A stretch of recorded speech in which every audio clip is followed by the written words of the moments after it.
Good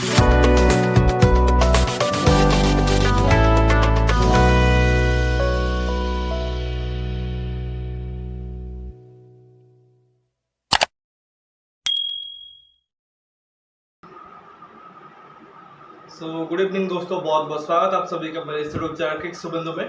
तो जैसा कि अगर आप देखो, वर्ल्ड कप 2024 अभी चल रहा है और अभी नॉकआउट स्टेज स्टार्ट होने वाला है। लेकिन उससे पहले अगर आप देखो, आखिरी 2 मैच रह गए हैं ग्रुप 1 में, और वो डिसाइड करेंगे कि ग्रुप 1 से कौन से वो 2 टीमें होंगी जो कि सेमीफाइनल का एक तरह से टिकट पास करेंगे और एक तरीके से टॉप 4 में एंटर करेंगे। हालांकि टीम इंडिया जो कि लग रहा है कि 2 में से 2 मैच जीत के वो ऑलमोस्ट कंफर्म कर चुके हैं अपना सेमीफाइनल का टिकट। बस अभी आई थिंक थोड़ा बहुत उनको इंतजार करना पड़ेगा। अगर अपने दम पे जीत जाते हैं तो फिर वो क्वालिफाई कर जाएंगे। अदरवाइज अगर थोड़े से छोटे मार्जिन से हारते हैं, आखिरी मैच उनका ऑस्ट्रेलिया के अगेंस्ट है आज रात को। अभी मैं वीडियो जब बना रहा हूँ अभी इवनिंग को, तो अभी 2-3 घंटे में मैच है। तो अगर वो मैच जीत जाते हैं तो फिर वो इजीली क्वालिफाई कर जाएंगे। लेकिन दूसरे टीम को लेके एक पेंच फंस रहा है, क्योंकि जो एक तरीके से हाईली अनएक्सपेक्टेड चीज़ था। आई थिंक मैंने उस दिन भी बात की थी जब इंडिया अफगानिस्तान के मैच के बारे में बात कर रहे थे, और आई थिंक बाकी भी जो इंडिया बांग्लादेश के मैच के बारे में प्रीव्यू कर रहे थे, साउथ अफ्रीका इंग्लैंड के बारे में बात कर रहे थे। उसी दौरान शायद मैंने कहा था कि जो ऑस्ट्रेलिया और अफगानिस्तान के बीच मैच था, लग रहा था कि ऑस्ट्रेलिया बहुत इजीली मैच जीत जाएगा और उसी दिन डिसाइड हो जाएगा ग्रुप 1 में से कि कौन एक तरह से क्वालिफाई करेगा। बट एक्चुअल में उस ग्रुप में हो गया उलटफेर। अफगानिस्तान ने सरप्राइजिंगली, आप देखो, हिस्ट्री क्रिएट कर दिया। उन्होंने ऑस्ट्रेलिया को हरा दिया, और वो भी कोई ऐसी नहीं कि कोई बहुत क्लोज गेम, बहुत ही अच्छे खासे मार्जिन से उनको 21 रन से मैच हराया। उससे पहले आप देखो, इंडिया ने बांग्लादेश को बुरी तरीके से हराया था, जिससे हुआ ये था कि इंडिया ने तो 2 में से 2 जीत लिया था, बट ऑस्ट्रेलिया ने वो चांस मिस कर दिया। और उसी वजह से देखो, जो टूर्नामेंट है वो आखिरी दिन पे जाके डिसाइड होगा। इवन इफ कि ऑस्ट्रेलिया आज रात को इंडिया को हरा देती है, तब भी जाके एक तरीके से वहाँ पे डिपेंड ये करेगा कि अफगानिस्तान और बांग्लादेश के मैच का रिजल्ट का क्या होता है। क्योंकि देयर इज अ पॉसिबिलिटी कि अगर अफगानिस्तान वहाँ पे बांग्लादेश को हरा दे और आज रात को इंडिया मैच हार जाए, तो फिर 3 वे टाई भी हो सकता है। 2-2 पॉइंट्स पे सभी टीमें रुक सकती हैं। तो ऐसे में हो सकता है कि नेट रन रेट की वजह से कोई एक टीम बाहर हो जाए। टीम इंडिया के लिए मैं क्यों कह रहा था कि थोड़ा सा इजी होगा क्वालिफाई करना, बिकॉज उनका जो नेट रन रेट है वो काफ़ी एक तरह से बेहतर है आज कंपेयर टू ऑस्ट्रेलिया और अफगानिस्तान। तो अगर ऑस्ट्रेलिया को क्वालिफाई करना होगा या फिर अगर अफगानिस्तान को भी 4 पॉइंट के साथ क्वालिफाई करना होगा, तो उनको बड़े मार्जिन से अपने मैचेस जीतने होंगे, और वो मार्जिन भी काफ़ी बड़े होंगे। तो ऐसा नहीं कोई 15-20 रन से जीत के तो हो जाएगा। आई थिंक ऑस्ट्रेलिया के लिए आई थिंक कम से कम 40-45 रन का तो ज़रूर रहेगा, और साथ ही अफगानिस्तान के लिए भी शायद 80-90 के पार ही एक तरह से रहेगा। तो उतना इजी नहीं होगा इस T20 वर्ल्ड कप में वो चीज़ करना, जहाँ पर हम ज़्यादातर मैचेस देख रहे हैं कि काफ़ी एक तरीके से लो स्कोरिंग हो रहे हैं और काफ़ी क्लोज एक तरह से जा रहे हैं। हाँ, जो आई थिंक बहुत ज़्यादा एक तरह से डिफरेंस होती है जिन टीमों में, जैसे यूएस और इंग्लैंड के बीच हम देखते हैं, या यूएस और वेस्ट इंडीज़ के बीच देखा, तो वहाँ पे आपको मार्जिन दिख रहा है बड़ा। बट अदरवाइज आप एक्सपेक्ट नहीं करोगे कि अफगानिस्तान और बांग्लादेश का मैच काफ़ी वन साइडेड हो जाएगा, या फिर इंडिया ऑस्ट्रेलिया का मैच काफ़ी वन साइडेड हो जाएगा। तो खैर, अभी आई थिंक अगले कुछ 12-14 घंटे में पता लग जाएगा कि कौन से 2 टीमें ग्रुप 1 से एक तरह से क्वालिफाई कर रहे हैं। मोस्ट लाइकली मुझे लग रहा है कि अगर इंडियन टीम आज वो काम कर देती है, ऑस्ट्रेलिया को वो हरा देते हैं, 19 नवंबर का एक हल्का सा रिवेंज ले लेते हैं। क्योंकि देखिए, वर्ल्ड कप का जो हार था 50 ओवर का, वो तो एक तरीके से किसी भी हालत में आप उसको रिवेंज नहीं ले पाएंगे, उसको एक तरीके से भूल नहीं पाओगे।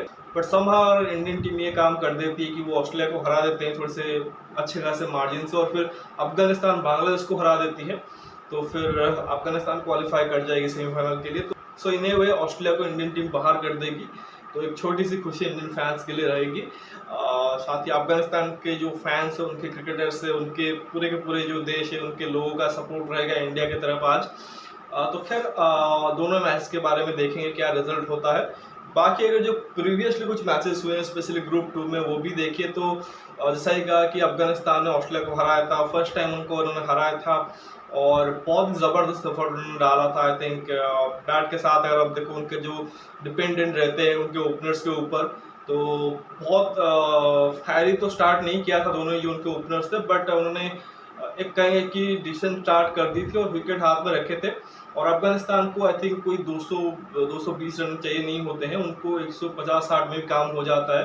आई थिंक 148 उन्होंने किया था, 149 का टोटल दिया था ऑस्ट्रेलिया को चेस करने में, बट उसके बाद देखो तो ऑस्ट्रेलिया अपने तरीके से खेलने गई, बट अफगानिस्तान के पास जो स्पिनर्स थे, उनके जो पेसर्स थे, खासकर जो गुलबदीन नईब थे, आई थिंक उन्होंने 4 विकेट निकाले थे। और स्पेशली जो चीज़ दिखी थी अफगानिस्तान की तरफ से वो कैचिंग, जो फील्डिंग उन्होंने उस मैच में दिखाई थी, ऐसा लग रहा था जैसे ऑस्ट्रेलियन फील्डर फील्डिंग कर रहे हो। मतलब एक के बाद एक डाइव मार के कैच पकड़ रहे थे, हर एक कैच को ग्रैब कर रहे थे, वो एनर्जी फील्ड में दिख रही थी, चाहे उनके कप्तान राशिद खान हो या फिर सारे के सारे प्लेयरों की तरफ से एक जोश दिख रहा था कि हम उनको हराएंगे। और कहीं ना कहीं जो 50 ओवर वर्ल्ड कप वाला भी आपको याद होगा जो किस्सा हुआ था कि 91 पे 7 कर दिया था अफगानिस्तान ने ऑस्ट्रेलिया का, उस मैच में भी लग रहा था उन्होंने अब ऑस्ट्रेलिया को हरा दिया है। बट वहाँ से ग्लेन मैक्सवेल डबल 100 मारते हैं, एक टांग पर लिटरली उनको मैच हराते हैं वानखेड़े के ग्राउंड पे। आपको याद होगा वो मैच, कभी शायद एक तरह से ऑस्ट्रेलियन टीम या अफगानिस्तान उस मैच को भूल नहीं पाएंगे। तो आई थिंक उसका एक स्वीट रिवेंज इन्होंने लिया है।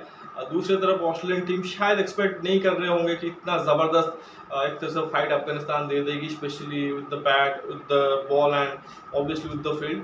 तो आई थिंक उनका वही है कि जिस दिन उनके जो ओपनर है गुरबाज और इब्राहिम जदरान चल जाते हैं, समहाउ वो 140-150 के पार एक तरह से स्कोर बना लेते हैं, और ऊपर से अगर 1-2 विकेट उनको मिल गए तो फिर वो चढ़ जाते हैं। और वही काम हुआ था, नबील ने आके पहले ही ओवर में ट्रेविस हेड को एक ज़बरदस्त बॉल पे बोल्ड मारा था, और उसके बाद उस टीम ने एक तरह से मुड़ के नहीं देखा, और ऐसा ही कहा कि बड़े आराम से वो मैच जीते, और एक झटका एक तरह से कहेंगे कि ऑस्ट्रेलियन टीम को दे दिया है। अभी उनको आई थिंक इंडिया के अगेंस्ट आई थिंक अपनी एक गेम दिखानी पड़ेगी, अदरवाइज हल्का सा भी एक तरह से यहाँ पे खराब खेलते हैं और इंडियन टीम मैच जीत जाती है, there is a strong possibility कि बांग्लादेश को अफगानिस्तान हरा दे। वैसे में नेट रन रेट का कोई चक्कर नहीं होगा, वो इजीली क्वालिफाई कर जाएंगे। तो लेट्स सी। बाकी उससे पहले जो मैच हुआ था इंडिया बांग्लादेश का, आई थिंक स्कोर कार्ड तो आपने देख ही लिया होगा, बट ओवरऑल देखो उस मैच से आई थिंक एक चीज़ देखने में अच्छी लगी टीम इंडिया की तरफ से। हालांकि अभी भी देखो तो हमारे जो ओपनर्स है वो फुल फ्लो में नहीं आए हैं, उसके बावजूद देखो जो हल्का सा हमें एक तरीके से इनिंग्स देखने को मिला दोनों ही तरफ से, रोहित और विराट की तरफ से, वो पॉजिटिव दिखे और अच्छे खासे शॉट्स खेल रहे थे, इंटेंट के साथ खेल रहे, और मोस्ट इंपोर्टेंटली जो एक तरह से बात करते हैं जो अप्रोच की, आई थिंक वो दिखा। इवन आफ्टर की विकेट गिर रहे थे, हर एक बैट्समैन अपना चांस ले रहा था और शॉट खेल रहे थे। और डिस्पाइट कि रोहित के बड़े स्कोर नहीं है, विराट के बड़े स्कोर नहीं है, टीम इंडिया ने फिर भी अब देखो 190 प्लस एक तरह से स्कोर किया। आई थिंक रोहित, विराट, ऋषभ, इन सब के आई थिंक छोटे छोटे बट इम्पैक्टफुल नॉक आए। सूर्य जल्दी आउट हो गया, आई थिंक सेकेंड बॉल पे ही 6 रन बना के आउट हुए थे। लेकिन उसके बाद देखो दुबे ने थोड़ी सी स्ट्रगलिंग इनिंग्स खेली ज़रूर, बट बाद में अच्छे खासे शॉट्स लगाए। इवन आप देखो तो हार्दिक ने जाके 50 रन मारा, बहुत अच्छी उन्होंने फिनिश किया। आई थिंक बहुत अच्छी चीज़ देखने को मिली कि किसी एक बैटर के ऊपर टीम इंडिया डिपेंडेंट नहीं है। इस वर्ल्ड कप में आप देखो highest run getter Rishabh Pant है, जो कि यही 30-40s में रन मार रहे हैं। इसके अलावा देखो हार्दिक के कुछ रन से, सूर्या के कुछ रन से, बाकी बल्लेबाजों ने कुछ खास किया नहीं है। आई थिंक कुछ 150 के आसपास स्कोर है ऋषभ का, तो उसका मतलब सारे के सारे बल्लेबाजों ने उनसे कम ही बनाए हैं कंबाइंड लेयर आप देखो। लेकिन उसके बावजूद टीम इंडिया इतना अच्छा क्रिकेट खेल रही है, उसका रीज़न यही है कि एज अ टीम अच्छा कर रहे हैं, एज अ ग्रुप अच्छा कर रहे हैं, और स्पेशली बॉलिंग डिपार्टमेंट जहाँ पे बुमराह एंड अर्शदीप वो टॉप लेवल की बॉलिंग कर रहे हैं, और साथ ही स्पिनर उनका अच्छा खासा हेल्प कर रहे हैं। और कुलदीप के आने से और भी ज़्यादा एक तरह से बॉलिंग में जो कहते हैं गहराई वो आ चुकी है। तो अभी तो टीम इंडिया बढ़िया चल रही है, और उस मैच में वही चीज़ देखने को मिला। बांग्लादेश ने टॉस जीत के इंडिया को कहा था पहले बैटिंग करिए, और टीम इंडिया ने अच्छे खासे स्कोर पोस्ट कर दी थी। और बाद में बांग्लादेश ने कोशिश जरूर की, बट इंडिया के इतनी अच्छी बॉलिंग के सामने वो टिक नहीं पाए, और वहाँ वो मैच हारे थे। इंडिया के 196 के जवाब में बांग्लादेश ने 146 किया था, और 50 रन से मैच हारे थे। तो उस दिन के बाद अगर आप देखो तो ग्रुप 2 में 2 और बड़े मैचेस की एक तरह से बारी थी, और इंग्लैंड और यूएसए का मैच था, और बाद में मोस्ट इंपोर्टेंट साउथ अफ्रीका और वेस्ट इंडीज़ का मैच था। तो जैसा कि हमने पिछले वीडियो में भी डिस्कस किया था कि इस ग्रुप में आई थिंक वंस अगेन 3-वे टाई हो सकता है, और साउथ अफ्रीकन टीम लगातार 6 मैच जीतने के बावजूद भी एक तरह से बाहर हो सकती थी सिर्फ एक मैच हार के। तो फिर वहाँ पे हुआ कुछ ये, इंग्लैंड को जो यूएसए के अगेंस्ट मैच था वो जीतना था बड़े मार्जिन से, और बेसिकली उनको साउथ अफ्रीका का नेट रन रेट उसे क्रॉस करना था, और वो क्वालिफाई कर जाते सिर्फ 4 मैच जीत के। उन्होंने ग्रुप स्टेज में 2 ही मैच जीते थे, एक वॉश आउट हो गया था 5 पॉइंट के साथ, और हेल्दी नेट रन रेट के साथ क्वालिफाई हुए थे। स्कॉटलैंड पीछे रह गई थी, और यहाँ पे भी आई थिंक सिर्फ 2 मैच जीत के वो क्वालिफाई कर चुके हैं। और उसका रीज़न भी देखो कि जो मार्जिन रहा है जीत का वो ज़बरदस्त रहा है। उन्होंने वेस्ट इंडीज़ को बड़े मार्जिन से हराया था, उसके बाद एक हल्के से मार्जिन से हारे थे साउथ अफ्रीका से, आई थिंक मैं कहूँगा कि शायद जीता हुआ मैच हारे थे। और यहाँ पे देखो तो यूएसए के अगेंस्ट वो 10 विकेट से मैच जीत गए, 117 रन का पीछे कर रहे थे और उसमें देखो 9.4 ओवर में ही चेस कर दिया। और जॉस बटलर ने ज़बरदस्त पारी खेली, साथ दिया फिल शॉर्ट ने। तो जो एक तरीके से आउट ऑफ फॉर्म चल रहे थे थोड़े बहुत जॉस बटलर, वो वापस कर चुके हैं फॉर्म में। तो उन्होंने सिंगल हैंडेडली कहेंगे कि मैच को ख़त्म कर दिया। और जो नेट रन रेट था, जो कि साउथ अफ्रीका और वेस्ट इंडीज़ दोनों से कम था, वो दोनों के पार चला गया। इसका मतलब कि जो भी एक तरह से रिजल्ट हो अगले मैच का, वेस्ट इंडीज और साउथ अफ्रीका का, उसका एक तरीके से इंग्लैंड के ऊपर कुछ फर्क नहीं पड़ता। इंग्लैंड ने उसी वजह से देखो साउथ अफ्रीका और वेस्ट इंडीज से पहले क्वालिफाई करके। अब ये देखो कि ग्रुप स्टेज जब हुआ था तो वेस्ट इंडीज अपने ग्रुप से 4 मैच जीत के आई थी सुपर 8 में, और साउथ अफ्रीका अपने ग्रुप से 4 मैच जीत के यहाँ पे आए थे। बट यहाँ पे देखो इंग्लैंड ओवरऑल 4 मैच जीत के एक तरह से क्वालिफाई कर गए। तो फॉर्मेट ऐसा है, बहुत ही एक तरह से टफ है कि एक मैच आप हारोगे और आपके लिए चांसेस बंद हो जाएंगे। और वही एक तरीके से वेस्ट इंडीज और साउथ अफ्रीका के लिए रहा। जो इस ग्रुप में अगला मैच हुआ, जो कि आज ही सुबह था, साउथ अफ्रीका और वेस्ट इंडीज़ का, वो एक नॉकआउट मैच बन गया क्योंकि इंग्लैंड क्वालिफाई कर गई थी। तो बेसिकली ये था कि बहुत अच्छा क्रिकेट खेलने के बावजूद इन दोनों में से कोई एक टीम बाहर होती और वो टीम बनी है वेस्ट इंडीज़। जैसा कि आई थिंक मैंने पिछली वीडियोज़ में भी कहा था कि इस बार मुझे लग रहा है कि जिस तरह से साउथ अफ्रीका ने क्रिकेट खेला है, मुश्किल सिचुएशन से उन्होंने मैच जीते हैं, चोक नहीं किया है, और इस बार वही हुआ। वंस अगेन एक क्लोज मैच रहा, हालांकि उनको मैच जल्दी जीतना चाहिए था। बट जैसा कि इस पूरे के पूरे टूर्नामेंट में रहा है साउथ अफ्रीका के लिए कि कभी भी एक तरह से वन साइडेड जीते नहीं है। आई थिंक सातों के सातों मैचेस जो जीते हैं वो स्ट्रगल करके जीते हैं। बहुत अच्छा उनके लिए कहेंगे रिजल्ट रहा है कि जिस मोमेंट वो चोक करते हैं, ज़्यादातर मैचेस में आप देखो जहाँ पे वो लग रहा था कि शायद हार जाएंगे, वहाँ से कम बैक किया है। तो आई थिंक एक अच्छा रिजल्ट उनके लिए रहा है। और मोस्ट इंपॉर्टेंटली आई थिंक 2014 के बाद शायद फर्स्ट टाइम वो क्वालिफाई हुए हैं T20 वर्ल्ड कप के सेमीफाइनल में। 2016 मिस कर दिया था, 2021 मिस कर दिया था नेट रन रेट के चलते, 2022 मिस कर दिया था नीदरलैंड के हाथों हार के। बट यहाँ पे एक तरह से अपने दम पे क्वालिफाई किया है, 7 में से 7 मैच जीते हैं। सबसे ज़्यादा मैच आप कहोगे इस वर्ल्ड कप में अभी तक जीते हैं, 100% रिजल्ट रहा है। और अपने बैटिंग, अपने बॉलिंग और अपने फील्डिंग के दम पे एक तरह से क्वालिफाई किया है। तो सिर्फ और सिर्फ 135 रन बनाए थे वेस्ट इंडीज़ ने 8 विकेट के नुकसान पे। बट पिच उस प्रकार की थी और प्रेशर उस प्रकार का था कि साउथ अफ्रीका के भी 7 विकेट गिर गए। और वो एक तरीके से DLS मेथड के थ्रू, और आप देखो उनका टारगेट था 123 रन का 17 ओवर में, और जो कि उन्होंने अचीव कर दिया, और वो भी आखिरी ओवर में ही जाके मार्क हैंसन एक बहुत अच्छा छक्का मार के मैच फिनिश करते हैं। और उसी के साथ अगर आप देखो वेस्ट इंडीज़ का सपना भी टूट जाता है। और एक और भी खास चीज़ है कि अभी तक अगर आप देखो कोई भी host nation T20 world cup जीत नहीं पाई है।